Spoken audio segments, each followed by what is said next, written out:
Living with neck pain can keep you from enjoying your everyday activities, but the experts at Florida Pain Relief Group want to help. Dr. Gary joins us again today to discuss how they can help you with your neck pain. Welcome back, Doctor. We appreciate your time. My pleasure. Neck pain. I mean, I'm not going to lie, that's kind of what I fall under. And you say that it's also one of the most common things that you do see in your practice. Sure. So low back pain is usually the most common one. Second to that tends to be neck pain. And if you think about it, most of your rotation, most of your wear and tear and so forth is in your lower back. But the second most common one is in your neck. We're always turning our heads, we're twisting, we're looking down, looking up. Our heads are actually kind of heavy. And so a lot of that twisting motion and so forth can cause problems with your neck. That can cause inflammation in your neck. That can lead to headaches. So there's all kinds of different reasons why you can have that neck pain. I was going to say, we kind of touched on back pain already, but it's interesting. Back pain, neck pain, how much does posture play a role in these kind of problems? Posture plays a very big role. In fact, a lot of times what happens is, and this can also happen with doctors, if you're looking down a lot, well, your body wasn't meant for that. So if you have to hold your head by looking down so much, it can cause a lot of stiffness. It can weaken your ligaments. You can get a herniated disc back there. That herniated disc can actually cause inflammation of your nerves. It can be very excruciating. And you know, you hear the term like crink in your neck, and I kind of want to do like as I'm saying this, like the popping motion as I try to sit straight up for you. What is the crink in the neck? Is that kind of what we're talking about here? That's part of it. So when people talk about the crink in your neck, is actually you have 7 bones in your neck area called cervical vertebrae. They're stacked on top of each other. In between them are these little discs that act like shock absorbers. And on the side of them are these joints called facet joints. And what I tell my patients is those joints are real joints, just like knee joints and elbow joints. They can get inflammation.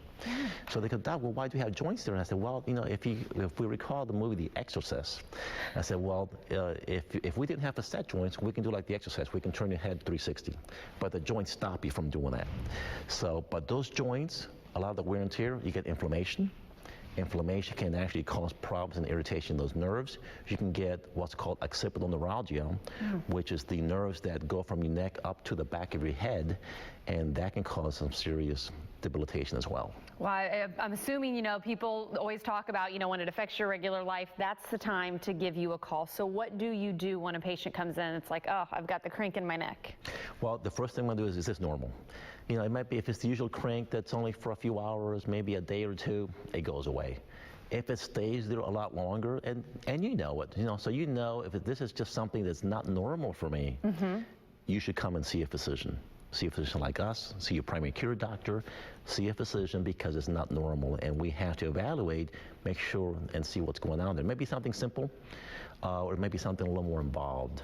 Well, I would say, what are some of the procedures, really quick, just to kind of help, that you can use to help patients get out of this pain? Procedures are dependent on the cause. So, for example, one of the common things we see is a herniated disc. A herniated disc is basically your shock absorber between those bones. It bulges out, causes impingement of the nerves.